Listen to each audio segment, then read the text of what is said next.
महाराजांनी आम्हाला ही शिकवण दिली नव्हती.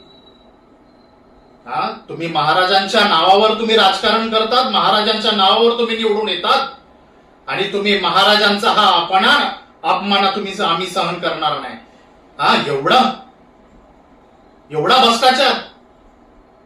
मग अधिकारी झोपले होते का 10 महिन्याच्या आतमध्ये?